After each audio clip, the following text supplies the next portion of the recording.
여러분, 혹시 이런 사람을 아시나요? 담배 연기 자욱한 편집국에서 마감을 밥 먹듯 어기던 사람. 술자리에서 누구보다 크게 웃고 사랑 앞에서 누구보다 작아지던 사람. 그리고 어느 날 갑자기 아무도 예상 못한 선택을 한 사람. 지금부터 제가 들려드릴 이야기는 현재 가톨릭 사제복을 입고 강론대에 서 있는 한 신부님의 아무도 몰랐던 젊은 날의 이야기입니다. 그분은 지금 예순이 넘으셨습니다. 흰머리가 반쯤 섞인 단발머리, 언제나 조용히 웃는 눈, 그리고 강론 중에 가끔씩 말문을 막히게 만드는 그 특유의 침묵. 신자들은 그 침묵이 깊은 기도에서 비롯된 것이라고 생각합니다. 맞습니다. 그런데 그 침묵 안에는 기도만 있는 게 아니에요. 때로는 낡은 기사 한 줄이 떠오르고, 때로는 술 냄새 배인 셔츠 한 벌이 눈앞을 스쳐가고, 때로는 한 여자의 웃는 얼굴이 잠깐 스며듭니다. 그리고 그분은 다시 조용히 눈을 감죠. 이 이야기는 그 침묵 속에 숨어 있는 이야기입니다. 1980년대 말 서울. 대학교 4학년 졸업반이던 이정우는 학교 신문사에서 밤을 새우고 있었습니다. 당시 학생 기자였던 그는 교내 학보사 편집장이었고, 데모가 밥 먹듯 일어나던 그 시절, 학보사 편집장이란 직함은 지금의 그것과는 사뭇 다른 무게를 지니고 있었습니다. 기사 한 줄이 누군가의 학적을 날려버릴 수도 있었고, 편집국 문이 밤새 경찰에 의해 잠기는 일도 허다했으니까요. 그런데도 이정우는 무서운 줄 몰랐습니다. 정확히는 무섭다는 걸 알면서도 굳이 느끼지 않으려 했다는 표현이 더 맞을 겁니다. 그는 원래 문학을 좋아하는 청년이었어요. 입학할 때만 해도 소설가가 꿈이었고 1학년 때 교내 문학상을 탔을 정도로 글재주가 있었습니다. 그런데 어쩌다 보니 현실이 소설보다 더 소설 같은 세상에서 살다 보니 픽션보다는 논픽션이 더 자신에게 맞겠다 싶었던 거죠. 그렇게 그는 펜을 들었습니다. 쓰는 방향만 달라졌을 뿐이었어요. 졸업 이후 이정우는 운 좋게 한 중견 일간지에 수습기자로 입사했습니다. 입사 경쟁률이 수백 대 1이 넘던 시절이라 주변에서 대단하다고 했지만 정작 본인은 별로 기뻐하지 않았습니다. 좋아하는 일을 하게 됐다기보다는 어쩔 수 없이 선택한 길 중에서 그나마 가장 자신에게 맞는 걸 고른 것뿐이라는 기분이었거든요. 수습 딱지를 떼고 나서 처음 배속된 곳은 사회부였습니다. 살인, 화재, 교통사고, 도박, 사기. 하루에도 수십 건씩 쏟아지는 사건들을 처리하면서 이정우는 빠르게 단련됐습니다. 감수성이 무뎌진 게 아니라 감수성을 잠가두는 법을 배웠다고 할까요? 죽은 사람의 이름을 적으면서도 마감을 먼저 생각해야 했고, 피해자의 눈물을 보면서도 사진 앵글을 계상해야 했습니다. 그게 기자라는 직업의 숙명이었으니까요. 그렇게 2년을 보내고 이정우는 문화부로 자리를 옮겼습니다. 연극, 영화, 음악, 미술. 그에겐 오히려 더 잘 맞는 자리였습니다. 딱딱한 사건 기사보다 리뷰나 인터뷰 기사를 쓸 때 그의 문장은 살아 숨을 쉬었거든요. 선배들도 알아봤습니다. 야, 이정우, 너 원래 소설 썼냐? 문장이 너무 감각적이잖아. 이정우는 웃으며 넘겼습니다. 하지만 그 말이 오래도록 마음에 남아 있었어요. 문화부로 옮긴 그해 가을, 이정우는 한 공연 취재를 나가게 됩니다. 국립극단의 신작 연극 시화였는데 사실 당시 국립극단은 그다지 뜨거운 취재 대상이 아니었습니다. 그래서 선배들은 다들 손사래를 쳤고 막내에 가까웠던 이정우가 대신 가게 된 거죠. 공연장에 들어선 이정우는 처음에 그냥 일처럼 생각했습니다. 공연을 보고 메모를 하고 연출자 인터뷰 짧게 따고 돌아와서 기사 쓰면 끝. 그런 식으로요. 그런데 조명이 꺼지고 막이 오르고 첫 장면이 시작되는 순간 이정우는 노트를 덮었습니다. 무대 위에 한 여자가 서 있었습니다. 나중에 이정우는 그 순간을 이렇게 회상했다고 합니다. 처음엔 그냥 배우가 예쁘다고만 생각했어요. 근데 그게 아니었어. 그 사람이 말을 하는데 목소리가 무대 전체를 채우는데 갑자기 가슴이 이상해지는 거야. 떨리는 것도 아니고 두근거리는 것도 아닌 뭔가 정수리를 꽉 잡히는 것 같은 느낌. 그런 게 있잖아요. 뭔가 굉장히 중요한 일이 일어나고 있다는 걸 본능적으로 아는 순간. 그 배우의 이름은 김수현이었습니다. 극단의 신의 배우로 당시 25살이었죠. 이정우보다 2살 아래였어요. 그날 공연은 체오프의 단편을 각색한 것이었는데 수연이 맡은 역할은 시골 마을의 소녀였습니다. 도시로 떠난 남자를 기다리다 결국 혼자 늙어가는 그런 캐릭터. 이정우는 그 공연이 끝날 때까지 노트를 한 번도 열지 않았습니다. 공연이 끝나고 로비에서 배우들이 나왔을 때 이정우는 인터뷰 명목으로 연출자가 아닌 수현에게 먼저 다가갔습니다. 명함을 건네며 인터뷰 가능한지 물었고 수현은 잠깐 생각하더니 고개를 끄덕였습니다. 그게 시작이었습니다. 인터뷰는 공연장 인근의 작은 카페에서 이루어졌습니다. 이정우는 기사에 쓸 질문보다 쓰지 않을 질문을 훨씬 더 많이 했고 수연은 그것을 모르지 않았을 텐데도 친절하게 대답해 주었습니다. 연극을 왜 시작하게 됐는지, 가장 힘든 역할이 무엇이었는지, 무대 위에서 가장 행복한 순간이 언제인지, 그리고 마지막으로 이정우가 물었습니다. 무대가 끝나면 어떤 기분이에요? 수연은 잠시 커피잔을 내려다보다가 대답했습니다. 텅 빈 것 같아요. 좋은 의미에서요. 뭔가를 다 쏟아낸 것 같은 느낌.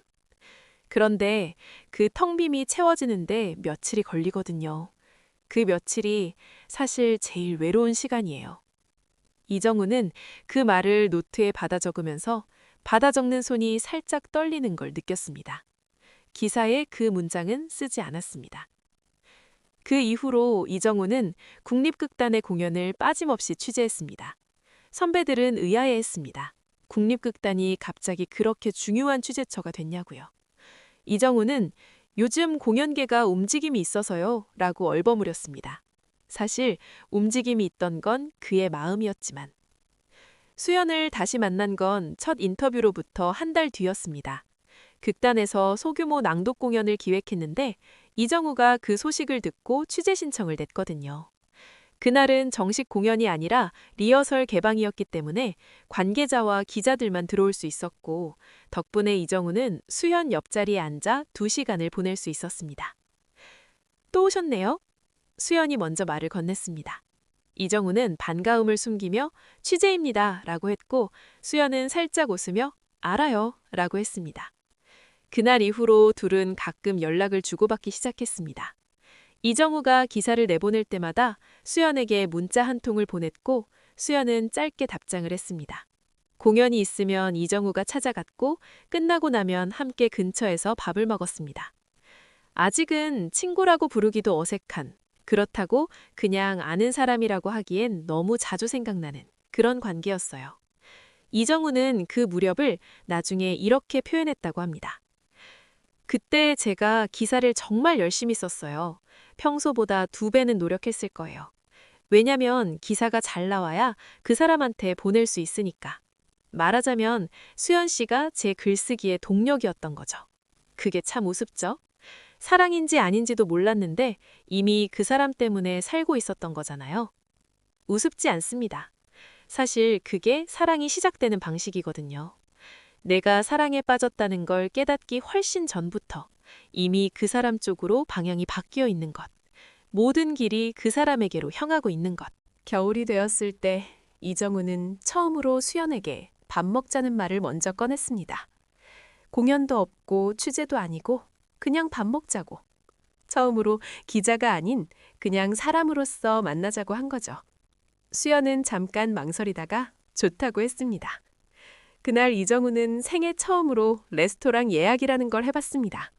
그전까지는 삼겹살집이나 해장국집 이외의 식당 문을 두드려 본 적이 없던 사람이었는데 선배들한테 물어봐서 종로에 있는 분위기 있는 이탈리아 식당을 골랐습니다. 식당에 들어서는 수연을 보면서 이정우는 자기 자신도 처음으로 인정했습니다. 아, 나 이 사람 좋아하는구나. 저녁 내내 둘은 많은 이야기를 나눴습니다. 수연의 어린 시절, 처음 연극을 시작했을 때의 기억, 무서웠던 관객들, 가장 울었던 공연. 이정우는 자기 이야기도 했습니다. 소설가가 꿈이었다는 것, 학부사에서 밤새 원고를 쓰던 시절, 사회부에서 사건 기사를 쓰며 잠시 무뎌졌다가 문화부에 와서 다시 문장이 살아나는 것 같은 기분. 글을 왜 좋아해요? 수연이 물었을 때 이정우는 바로 대답하지 못했습니다. 그리고 잠시 후 이렇게 말했습니다. 말은 사라지잖아요. 하고 나면 공기 중에 흩어지는데. 근데 글은 남아요. 좋은 것도 나쁜 것도 전부 다. 그게 때론 무섭기도 하고 때론 그래서 좋기도 해요. 수연은 고개를 끄덕였습니다. 저도 그래서 연극이 좋아요. 반대로요.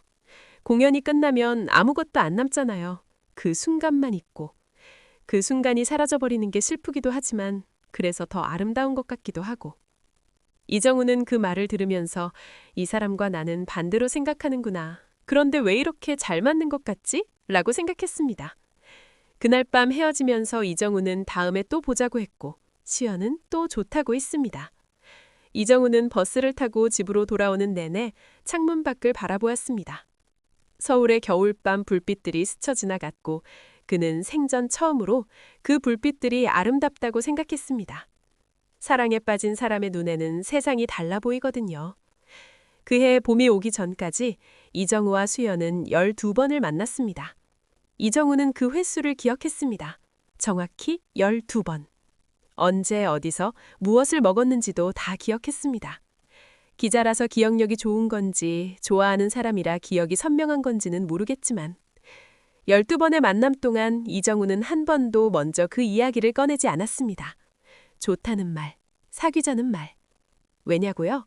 이정우는 본래 글을 쓰는 사람이었으니까요. 글을 쓰는 사람은 말을 아낀다는 게 아니라 말의 무게를 너무 잘 알기 때문에 쉽게 꺼내지 못하는 겁니다.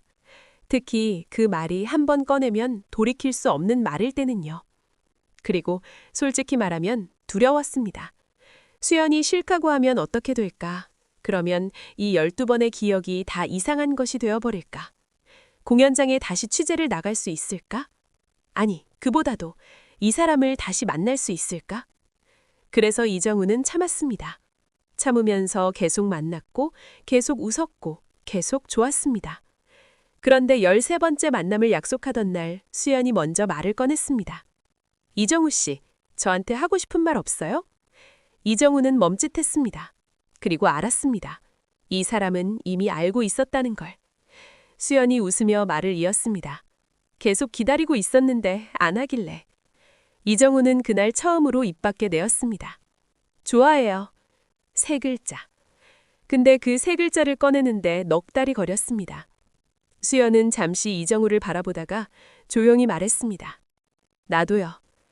이정우는 나중에 그 순간을 이렇게 표현했다고 합니다. 세상에서 가장 짧은 고백이었는데 제 인생에서 가장 긴 순간이었어요. 연애는 조심스럽게 시작됐습니다. 이정우는 취재라는 명목 없이도 수연을 만날 수 있게 됐고 수연은 공연이 없는 날이면 편집국 근처로 찾아와 이정우의 퇴근을 기다렸습니다. 서울의 봄이 그들의 연애와 함께 피어났고 여름이 오기 전에 이정우는 수연이 없는 하루를 상상하기 어려운 사람이 되어 있었습니다. 주변 사람들도 눈치를 챘습니다. 편집국의 동료 기자들은 이정우가 요즘 기사를 더 열심히 쓴다며 은근히 이유를 물었고 이정우는 원래 이랬어 라며 시치미를 뗐습니다. 수연의 극단 동료들도 수연의 분위기가 달라졌다는 걸 느꼈고 수연은 그냥 웃어 넘겼습니다. 사랑하는 사람이 생기면 이런 거죠. 말하지 않아도 티가 나는 것. 그 여름 이정우와 수연은 처음으로 여행을 갔습니다. 경주였습니다. 이정우가 제안했고 수연이 좋다고 했습니다.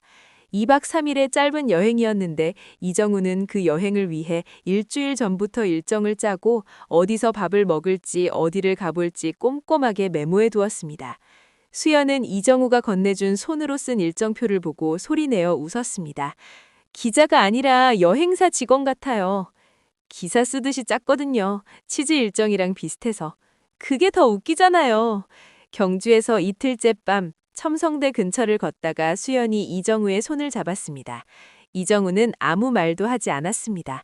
그냥 손을 꽉 쥐었습니다. 나중에 수연이 그때 이정우의 표정이 어땠냐고 물었을 때 이정우는 기억 안 나 라고 했습니다. 사실은 기억이 났지만 너무 좋아서 말하기가 민망했던 거죠. 그 여행에서 돌아온 뒤 이정우는 수연에게 편지 한 통을 썼습니다. 기사도 아니고 원고도 아닌 생애 처음으로 사람에게 쓰는 글이었습니다. 그 편지는 총 5장이었고 이정우는 7번 다시 썼습니다. 수연이 그 편지를 받고 뭐라고 했는지는 모릅니다. 수연은 한 번도 그 편지 얘기를 남들한테 한 적이 없으니까요. 다만 그 편지를 오랫동안 간직하고 있었다는 건 나중에 알게 됩니다. 문제는 가을에 시작됐습니다. 이정우가 일을 시작한 지 4년이 됐을 무렵 신문사 내부에서 인사발령이 났습니다. 이정우는 문화부에서 정치부로 이동하라는 명령을 받았습니다. 정치부. 당시 정치부는 기자들에게 선당의 자리이기도 했지만 동시에 가장 고된 자리이기도 했습니다. 국회와 청와대를 오가며 하루에 기사를 수십 개씩 쏟아내야 했고 잠을 제대로 자는 날이 손에 꼽았습니다. 주말도 없고 저녁도 없고 심지어 명절도 없는 생활. 정치부에 가면 3년은 사람답게 못 산다는 말이 있을 정도였습니다. 이정우는 고민했습니다. 거절할 수는 없는 발령이었습니다. 사실상 회사에서 밀어주겠다는 신호이기도 했고 당시 기자 생활에서 정치부 경력 없이 중진이 되는 건 거의 불가능했으니까요. 이야기했을 때 수연은 고요하게 들었습니다. 가야 하는 거잖아요. 단정이라기보다는 확인이었습니다. 그런 것 같아. 그럼 가요. 수연이 웃었습니다. 그런데 그 웃음이 조금 달랐습니다. 뭔가를 오래 생각한 뒤에야 꺼내는 웃음 같은 것이었어요. 나는 괜찮아요. 걱정하지 말아요. 이정우는 그 말을 믿었습니다. 믿고 싶었으니까요. 정치부 생활은 예상보다 더 혹독했습니다. 아침 6시에 출근해서 밤 12시가 넘어야 퇴근하는 날이 일주일 중 닷새였습니다. 주말에도 호출이 오기 일쑤였고 현장에 불려나가면 하루에 수백 킬로미터를 뛰어다녀야 했습니다. 밥은 자판기 앞에서 해결하거나 취재원과의 식사로 때웠습니다. 수연과 만나는 횟수가 급격히 줄었습니다. 한 달에 서너 번이던 것이 2번이 됐고 2번이 1번이 됐고 어느 달에는 한 번도 못 보는 일이 생겼습니다. 전화는 했습니다. 하지만 전화도 짧아졌습니다. 이정우가 항상 먼저 끊어야 했거든요. 회의가 있어서, 기사 마감이 있어서, 취재원한테 연락이 왔어서. 수연은 매번 괜찮아요 라고 했습니다. 그런데 어느 날 밤 이정우가 퇴근하고 나서 혼자 택시를 타고 집으로 가는 길에 수연한테서 문자가 왔습니다. 오늘 공연 잘 됐어요. 커튼콜이 3번이었어요. 이정우는 그제야 알았습니다. 오늘이 수연이 새 공연을 시작하는 날이었다는 걸. 한 달 전에 수연이 이야기했는데 이정우가 미리 어떻게든 시간을 낼게 했는데 결국 가지 못했다는 걸. 그는 택시 안에서 바로 전화를 걸었습니다. 미안해. 오늘 기억하고 있었는데 못 갔어. 정말 미안해. 수연은 잠시 침묵한 뒤 말했습니다. 알아요, 바쁜 거. 괜찮아요, 진짜로. 커튼콜 3번이면 엄청난 거잖아. 응, 좋았어요. 축하해. 고마워요. 그리고 잠깐의 침묵. 이정우 씨, 밥은 먹었어요? 이정우는 그 질문에 목이 메었습니다. 바빠서 밥도 못 먹는 자기를 걱정하는 사람이 저기 있는데 자기는 그 사람의 가장 중요한 날을 까먹고 있었다는 것이. 먹었어. 거짓말이었습니다. 그 뒤로도 비슷한 일이 반복됐습니다. 이정우가 놓친 공연이 3편이었고 수연의 생일을 이틀 뒤에야 기억한 적도 있었습니다. 약속을 잡았다가 당일날 취소한 것도 여러 번이었죠. 수연은 매번 괜찮다고 했습니다. 그런데 이정우는 알고 있었습니다. 수연이 말하는 괜찮다는 게 진짜 괜찮다는 의미가 아니라는 걸. 그 말 뒤에 오는 침묵의 길이가 조금씩 길어지고 있다는 걸. 사랑하는 사람의 침묵은 소리가 들리거든요. 그 겨울 두 사람은 처음으로 크게 다퉜습니다. 수연이 먼저 말을 꺼냈습니다. 말이 아니라 사실은 오래 참아온 것들을 꺼낸 거였습니다. 이정우 씨, 나 요즘 많이 외로워요. 이정우는 반사적으로 사과했습니다. 미안해, 요즘 정치부가 너무 바빠서. 알아요, 바쁜 거 알아요. 근데 그게 다예요? 나는 이정우 씨가 보고 싶은데 이정우 씨는 나 생각날 시간도 없어요? 그런 게 아니야. 항상 생각해. 생각하는 거랑 있어주는 거랑은 달라요.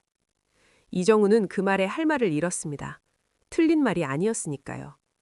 수연은 더 이상 화를 내지 않았습니다. 오히려 그게 더 무서웠습니다. 화가 나는 사람은 아직 싸울 힘이 있는 사람이거든요. 화도 내지 않는 사람은 지쳐있는 사람이에요. 나는 이정우 씨 삶에서 중요한 사람이 맞아요? 이정우는 당연하다고 했습니다. 그런데 왜 이렇게 느껴지지 않을까요? 이정우는 그날 밤 집으로 돌아와서 오랫동안 잠을 자지 못했습니다. 천장을 바라보면서 수연의 그 말을 계속 되풀이했습니다. 중요한 사람. 중요한 사람인데 왜 그렇게 느껴지지 않을까요? 그는 자신에게 물었습니다. 나는 지금 어떻게 살고 있는 건가? 그 질문이 이정우를 처음으로 멈추게 했습니다. 기자 생활 5년 차. 그는 열심히 살았습니다. 정치부에서 나름대로 인정도 받기 시작했고 몇 편의 기사는 지면 톱을 장식하기도 했습니다.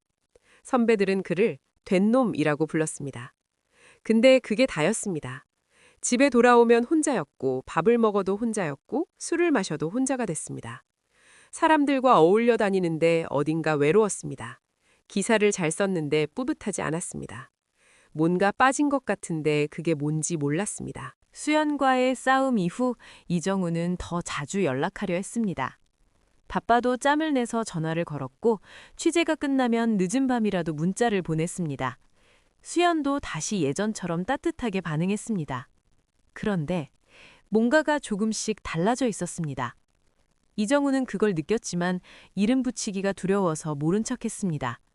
눈치 빠른 기자가 가장 중요한 것 앞에서는 눈을 감은 거죠. 봄이 왔습니다. 그리고 수연이 전화를 걸어왔습니다. 이정우 씨, 오늘 시간 있어요? 이정우는 마감이 있었습니다. 하지만 수연의 목소리를 듣는 순간 알았습니다. 오늘은 가야 한다는 것을. 있어. 어디서 봐? 그날 그들이 만난 건 처음 인터뷰를 했던 그 카페였습니다.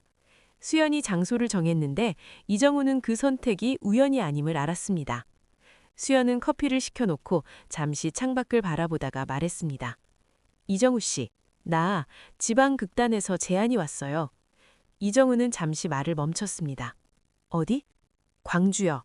거기 레퍼토리 극단인데 상주대우로 와달라고. 1년 계약이에요. 서울에서 광주, 기차로 3시간이 넘는 거리. 이정우는 천천히 물었습니다. 어떻게 하려고? 수연은 이정우를 바라보았습니다. 그 눈빛이 말하고 있었습니다. 답을 구하러 온 게 아니라 결정을 알리러 왔다는 것을. 가려고요. 이정우는 아무 말도 하지 않았습니다. 수연이 조용히 말을 이었습니다. 이정우 씨 잘못이 아니에요. 그것만은 알아줬으면 해요. 이정우 씨는 열심히 사는 사람이고 그게 나쁜 게 아닌데 그냥 나는 조금 다른 방식으로 살고 싶은 것 같아요. 그리고 지금 서울에 있으면 계속 여기 붙잡혀 있을 것 같아서. 여기가 서울을 말하는 건지 이정우를 말하는 건지 이정우는 묻지 않았습니다. 언제가? 다음 달 초요. 한 달이 남았습니다. 이정우는 커피잔을 내려다보다가 고개를 들어 수연을 바라보았습니다. 잘 돼야 해. 그게 이정우가 할 수 있는 전부였습니다. 수연은 눈이 살짝 붉어졌습니다. 그리고 웃었습니다. 그 웃음이 참 예뻤습니다. 슬픈데 예쁜 게 있잖아요. 그런 웃음이었습니다. 이정우 씨도요. 그날 카페에서 나와 각자 버스를 타러 가면서 이정우는 뒤를 한번 돌아봤습니다. 수연도 걷다가 뒤를 돌아봤습니다. 눈이 마주쳤습니다. 둘 다 손을 흔들었습니다. 그게 마지막이었습니다. 수연이 광주로 떠난 뒤 이정우는 더 열심히 일했습니다. 할 수 있는 게 그것밖에 없었으니까요. 기사를 썼습니다. 아침에 일어나면 기사를 생각했고 밥을 먹으면서도 기사를 구상했고 잠들기 전에는 내일 취재할 것들을 메모했습니다. 그 외의 것들은 전부 비워두었습니다. 비워두지 않으면 수연 생각이 채워지니까. 한 달이 지나고 2달이 지나고 이정우는 수연에게 연락하지 않았습니다. 연락하고 싶었습니다.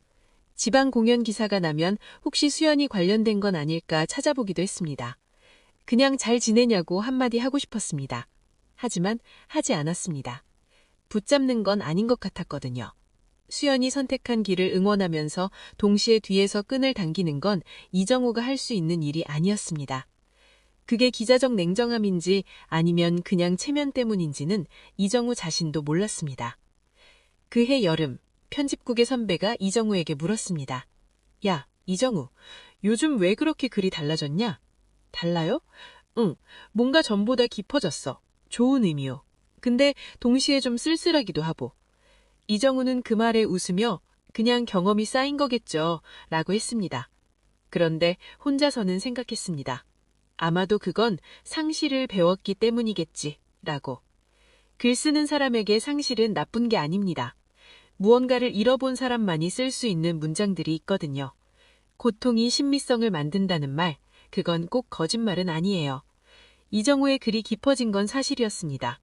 그리고 그 깊이 아래에는 가을 깜패에서 손을 흔들던 수연의 뒷모습이 가라앉아 있었습니다. 정치부 생활 3년 차가 됐을 때 이정우는 처음으로 기자 생활의 회의를 느끼기 시작했습니다. 단순한 번아웃이 아니었습니다. 더 근본적인 것이었어요. 기자라는 직업은 세상을 바라보는 직업입니다. 그런데 이정우는 어느 순간부터 세상을 바라보면서도 그 안에 자기가 없는 것 같은 기분을 받기 시작했습니다. 하루에 수십 명의 사람들을 만나고 수십 개의 사건들을 다루는데 정작 자기 자신의 이야기는 한 번도 쓰지 않는 사람. 기록하는 사람이 가장 기록되지 않는 삶을 사는 아이러니. 그 무렵 이정우는 다시 개인 원고를 쓰기 시작했습니다. 업무 외 시간에 혼자. 신문기사가 아닌 에세이 같은 것들이었습니다. 발표할 생각도 없이 그냥 썼습니다. 쓰면서 뭔가를 정리하려 했던 것 같습니다. 그 원고 안에는 수연 이야기도 있었습니다. 딱 한 편이었는데 이정우는 그 원고를 완성한 뒤 저장하지 않고 지웠습니다. 다시 쓰면 될 것 같았는데 다시 쓰지 않았습니다. 어느 날 밤 이정우는 퇴근하고 집에 돌아와서 소파에 앉아 텔레비전을 켰습니다. 채널을 돌리다가 다큐멘터리 한 편이 나왔는데 아프리카의 오지 마을에서 봉사활동을 하는 사람들의 이야기였습니다. 이정우는 리모컨을 내려놓았습니다. 화면 속의 사람들은 별로 가진 게 없었습니다. 그런데 얼굴이 밝았습니다. 아이들에게 밥을 먹이고 우물을 파고 흙길을 걷는데도 생기가 있었습니다. 무언가를 위해 사는 사람들의 얼굴이었습니다. 이정우는 그 다큐멘터리를 끝까지 봤습니다. 그리고 혼자 이런 생각을 했다고 합니다. 나는 지금 무엇을 위해 살고 있나? 기사를 잘 쓰기 위해서, 좋은 기자가 되기 위해서, 선배들에게 인정을 받기 위해서. 그게 전부였습니다. 그리고 그 전부가 그날 밤에는 너무 작게 느껴졌습니다. 그 무렵 이정우는 취재관계로 한 신부님을 인터뷰하게 됐습니다. 가톨릭 사회복지기관의 운영에 관한 기사였는데 담당 신부님이 이정우를 만나 자신들의 사업에 대해 설명해 주었습니다. 인터뷰 자체는 30분짜리 짧은 것이었습니다. 그런데 인터뷰가 끝나고 마서 이정우는 한동안 자리에서 일어나지 못했습니다. 왜냐고요? 신부님이 마지막으로 한 말 때문이었습니다. 기자님, 우리가 하는 일이 세상에 얼마나 알려질지 모르겠습니다만 알려지는 것보다 되는 것이 먼저라고 생각해요. 기사에 나오기 위해 선을 행하는 게 아니라 선을 행하기 위해 행하는 것. 그게 제가 사제가 된 이유입니다. 이정우는 그 말을 노트에 받아 적었습니다. 기사에는 쓰지 않았습니다. 그 말이 한동안 머릿속을 떠나지 않았습니다. 알려지는 것보다 되는 것이 먼저다. 이정우는 기자였습니다. 알리는 사람이었습니다. 되는 것보다 알리는 것이 직업인 사람. 그런데 정작 자기 자신은 무엇이 되어가고 있는지 몰랐습니다. 그 질문이 씨앗처럼 심어졌습니다. 기자 생활 7년이 됐을 때 이정우는 휴직을 신청했습니다. 이유를 물어보는 사람에게는 좀 쉬고 싶다고 했습니다. 반은 맞고 반은 틀린 말이었습니다. 쉬고 싶은 게 맞는데 쉬는 게 목적이 아니었으니까요. 그는 3개월의 휴직 기간 동안 책을 읽었습니다. 신문기사가 아닌 오래전부터 읽고 싶었는데 못 읽은 책들을 소설, 철학, 신학, 역사, 닥치는 대로 읽었습니다. 그중에 신학서적 한 권이 있었습니다. 우연히 헌책방에서 집어든 건데 제목이 마음에 들었습니다. 부르심에 대하여 라는 제목이었습니다. 이정우는 그 책을 이틀 만에 다 읽었습니다. 책은 소명에 대해 이야기하고 있었습니다. 신앙의 이야기이기도 했지만 동시에 삶의 이야기이기도 했습니다. 우리가 하는 일이 단지 밥벌이를 위한 것인지 아니면 더 큰 무언가와 연결되어 있는 것인지 자신의 삶이 어떤 방향을 향하고 있는지 이정우는 책을 덮고 나서 오랫동안 창밖을 바라봤습니다. 그리고 생각했습니다. 나는 부르심을 받은 적이 있는가? 답을 찾는데 2년이 걸렸습니다. 2년 동안 이정우는 복직해서 다시 기자 생활을 했습니다. 겉으로는 예전과 같았지만 안으로는 계속 무언가를 찾고 있었습니다. 성당에 다니기 시작했습니다. 어린 시절 세례를 받았지만 오랫동안 발길을 끊었던 곳이었는데 그의 성탄절에 문을 두드렸습니다. 처음에는 그냥 앉아 있었습니다. 뭘 해야 할지 몰랐습니다. 기도하는 법도 반쯤 잊었고 미사 순서도 헷갈렸습니다. 그냥 조용한 공간에 있고 싶었습니다. 그런데 어느 날 미사가 끝나고 나서 혼자 성당에 앉아 있다가 이정우는 갑자기 눈물이 났습니다. 이유를 몰랐습니다. 슬프지 않았는데 울었습니다. 서러운 것도 아닌데 눈물이 나왔습니다. 나중에 그는 그 눈물을 이렇게 설명했다고 합니다. 오래 참고 있던 게 터진 것 같았어요. 그게 뭔지는 몰랐는데 나중에 생각해보니 그게 아마도 인정이었던 것 같아요. 나 지금 길을 잃었다는 걸, 내 힘으론 못 찾겠다는 걸 처음으로 인정한 것, 그 인정이 눈물로 나온 것 같아요. 그날 이후로 이정우는 성당에서 주임 신부님을 찾아갔습니다. 그리고 처음으로 누구에게도 하지 않았던 이야기를 했습니다. 기자로서의 삶이 자신에게 맞지 않는 것 같다는 것, 뭔가 다른 삶을 살고 싶은데 그게 뭔지 모른다는 것, 사랑하는 사람을 놓쳐버린 것, 글을 좋아하는데 자신의 글을 한 번도 제대로 쓴 적이 없다는 것. 신부님은 한동안 조용히 들으셨습니다. 그리고 말씀하셨습니다. 이정우 씨, 그 모든 이야기 안에 공통점이 하나 있어요. 뭔가요? 다 주기에 관한 이야기예요. 기자로서 진실을 주고 싶었고, 사랑하는 사람에게 시간을 주지 못해 아팠고, 글로 무언가를 나누고 싶었고, 이정우 씨는 주는 사람이에요. 그런데 지금 무엇을 주어야 할지 잃어버린 상태인 것 같아요. 이정우는 그 말을 들으며 오래 생각했습니다. 주는 사람. 맞았습니다. 그는 항상 무언가를 주고 싶었습니다. 기사로, 글로, 시간으로. 그리고 그 주는 행위를 통해 자신도 채워지는 사람이었습니다. 사제직을 생각해 본 적은 있으신가요? 신부님의 그 질문은 조용했습니다. 선언도 권유도 아니었습니다. 그냥 한번 물어보는 것 같은 목소리였습니다. 이정우는 곧바로 대답하지 않았습니다. 아니요라고 말하려다 입을 다물었습니다. 왜냐하면 사실은 생각해 본 적이 없는 게 아니었거든요. 그 대화 이후로 이정우는 1년을 더 생각했습니다. 생각만 한 게 아니라 여러 신부님들을 만나서 이야기를 들었습니다. 신학교에 대한 정보를 알아봤습니다. 만약 이 길을 간다면 무엇을 포기해야 하는지, 무엇을 얻는지, 현실적으로는 어떤지. 회사에서는 여전히 기자로 일하면서 퇴근하고 나면 조용히 혼자 기도했습니다. 기도라고 해봤자 거창한 게 아니라 그냥 저는 이렇습니다를 말하는 것이었어요. 신에게 자신의 상태를 알리는 것, 대답을 구하기보다는 현재를 내보이는 것. 그리고 어느 날 새벽, 이정우는 편집국 책상에 앉아 야간 원고를 쓰다가 손을 멈췄습니다. 아무 이유 없이, 갑자기. 그리고 조용히 생각했습니다. 나는 이미 알고 있었구나. 결심이 선 게 아니었습니다. 이미 결심이 되어 있었다는 걸 그 새벽에 알아챈 것이었습니다. 이정우는 그날 아침 신부님께 전화를 드렸습니다. 신학교에 들어가고 싶습니다. 신학교에 들어가기 위한 절차는 이정우가 생각했던 것보다 훨씬 길고 복잡했습니다. 지원서를 내고 심사를 받고 상담을 여러 차례 거쳐야 했습니다. 그 과정에서 많은 사람들이 이정우에게 물었습니다. 왜 사제직을 원하는지, 신앙의 역사가 어떻게 되는지, 현실적인 각오는 되어 있는지. 특히 기자라는 직업을 버리고 온다는 사실이 많은 사람들을 놀라게 했습니다. 이정우 씨, 기자셨어요? 정치부에서 일하셨다고요? 네. 왜 여기 오셨어요? 이정우는 매번 조금씩 다르게 대답했습니다. 왜냐하면 이유가 하나가 아니었으니까요. 여러 개의 이유들이 실처럼 엉켜 있었고 그걸 매번 다 풀어서 설명하기가 어려웠습니다. 하지만 가장 핵심적인 말을 하라면 이랬을 겁니다. 오래 글을 썼는데 정작 제 삶은 한 번도 제대로 쓴 적이 없는 것 같아서요. 이제 남은 삶은 글이 아닌 다른 방식으로 쓰고 싶습니다. 신학교 생활은 이정우에게 낯설고 당혹스럽고 그리고 놀라울 정도로 평화로웠습니다. 새벽 기도, 강의, 친무대 시간, 공동체 생활. 기자로서의 삶이 끊임없이 달려가는 것이었다면 신학교의 삶은 계속 멈추는 것이었습니다. 멈추고, 듣고, 생각하고, 또 멈추는. 처음에는 그 멈춤이 불안했습니다. 뭔가를 해야 할 것 같은데 아무것도 하지 않는 시간이 너무 많은 것 같았거든요. 기자 시절의 습관이 쉽게 지워지지 않았습니다. 뭔가 마감이 있을 것 같고 취재를 나가야 할 것 같고 기사를 써야 할 것 같은. 그런데 한 달, 두 달이 지나면서 그 불안이 조금씩 사라졌습니다. 멈춤이 낭비가 아니라는 걸 알게 됐습니다. 멈춤 안에서 들리는 소리들이 있었습니다. 지금까지 바쁘게 살면서 한 번도 듣지 못했던 아주 조용한 소리들. 이정우는 신학교에서 처음으로 규칙적으로 일기를 썼습니다. 기사가 아닌, 원고가 아닌, 발표할 필요 없는 자기만의 글. 그날 있었던 일, 그날 든 생각, 그날 기도 중에 스쳐간 감정들. 그 일기는 나중에 수백 장이 됐습니다. 그 일기 안에 수현 이야기도 몇 번 등장했습니다. 공연이 끝난 뒤 텅 빈 느낌이라고 했던 수현의 말.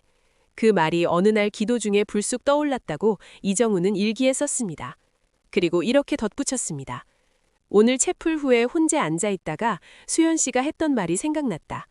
공연이 끝나면 텅 빈 것 같다는 말, 그리고 그 텅 빔이 채워지는데 며칠이 걸린다는 말. 나는 이상하게도 지금 내가 그 텅 빔 안에 있는 것 같다. 기자로서의 삶을 비웠고 아직 사제로서의 삶이 채워지지 않은 그 사이. 수연 씨는 그 시간이 제일 외롭다고 했는데 외롭긴 하다. 근데 무섭지는 않다. 아마 이 텅 빔이 채워질 것이기 때문일 것이다. 신학교 생활 3년째 되던 해 이정우에게 예상치 못한 일이 생겼습니다. 동창 모임에 나갔다가 예전 편집국 동료를 만났습니다. 그 동료가 지나가듯 말했습니다. 야, 이정우, 너 알아? 김수연 씨 연극 감독 됐더라? 이정우는 멈칫했습니다. 진짜? 응, 광주에서 시작해서 지금은 부산에서 자기 극단 차렸다더라. 꽤 유명해졌대, 여성 연출가로. 이정우는 그날 밤 자기 방으로 돌아와서 한동안 앉아 있었습니다. 극단을 차렸구나. 연출가가 됐구나. 잘 됐구나. 그 생각이 계속 맴돌았습니다. 그리고 동시에 맞다. 수연이라면 그렇게 됐겠다는 생각도 들었습니다. 무대를 사랑하는 사람이 무대를 만드는 사람이 됐구나.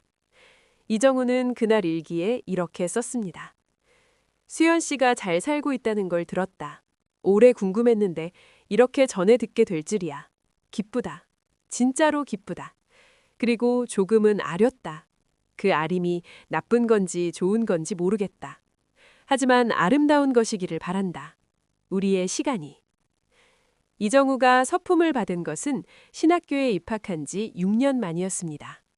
서품식 날, 이정우는 제단 앞에 엎드렸습니다. 복종과 헌신의 서약을 하는 자세, 바닥에 완전히 몸을 맡기는 자세.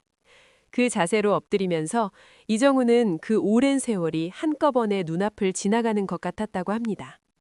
편집국의 마감 소리, 첫 인터뷰의 카페, 경주의 밤길, 공연장의 커튼콜, 혼자 먹던 자판기 커피, 성당에서 흘린 이유 없는 눈물, 그리고 맨 마지막으로 봄날 카페에서 손을 흔들던 수현의 뒷모습. 이정우는 그 자세로 기도했습니다. 감사합니다. 이 모든 것에. 서품을 받고 처음 배정된 본당은 서울 외곽의 작은 성당이었습니다. 신자가 많지 않고 건물도 오래됐고 동네도 조용한 곳이었습니다. 처음에는 솔직히 작다고 생각했습니다. 기자 시절에 청와대를 드나들던 사람이 이제 300명짜리 본당의 신부가 됐다는 것이. 그런데 일주일이 지나자 알게 됐습니다. 이곳이 훨씬 크다는 걸. 사람들이 찾아왔습니다. 오래된 할머니가 오셔서 아픈 손자 이야기를 하셨고, 직장 잃은 중년 남자가 앉아서 1시간을 울었고, 10대 소녀가 엄마와 싸웠다며 혼자 들어왔습니다. 이정우는, 아니, 이제는 신부님이 된 그분은 그 곁에 앉았습니다. 말하기도 했고 그냥 듣기만 하기도 했습니다. 기자 시절에도 많은 사람들을 만났습니다.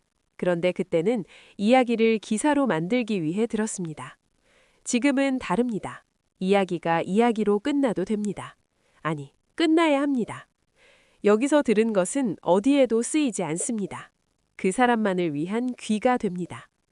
그게 너무 좋았습니다. 신부님이 된 이정우는 강론을 잘하기로 알려지게 됐습니다.